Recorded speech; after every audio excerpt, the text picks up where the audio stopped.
गुजरात पाकिस्तान के मुमताज़ सियासतदान चौधरी ज़हूर इलाही शहीद की बरसी का बड़ा इज्तिमा, जिला भर से मुस्लिम लीगी कारकुनों की बड़ी शिरकत। इस मौके पर सदर मुस्लिम लीग काफ इटली चौधरी मुबशिर जमान के करीबी साथी साबिक मुशीर वज़ीर आला पंजाब चौधरी नईम रज़ा कोटला ने भी शिरकत की।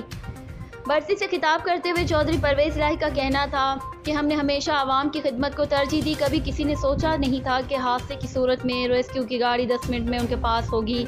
उन्होंने कहा कि वज़ीराबाद कार्डियोलॉजी अस्पताल के शुरू होने के बाद अब तक 100 लोगों के ऑपरेशन हो चुके हैं। हम इस अस्पताल को 200 बेड तक लेकर जाएंगे। चौधरी परवेज़ इलाही सदर मुस्लिम लीग काफ इटली चौधरी मुबशिर जमान के करीबी साथी चौधरी नईम रज़ा कोटला ने कहा, किसान है ज़लज़ला से जो जानी और माली नुकसान हुआ, हम मुतासरीन और लवाहिकीन के दुख में बराबर के शरीक हैं। आखिर में कश्मीरी भाइयों के लिए खुसूसी दुआ भी की गई।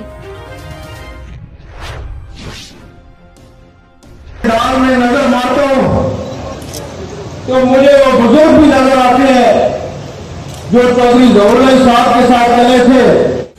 70 साल में हुकूमतें आती रही जाती रही, किसी को ख्याल आया था कि एक एम्बुलेंस आएगी 7 से 10 मिनट में उठा के ले जाएगी, वहां दवाई भी फ्री होगी, उसको हर चीज मिलेगी।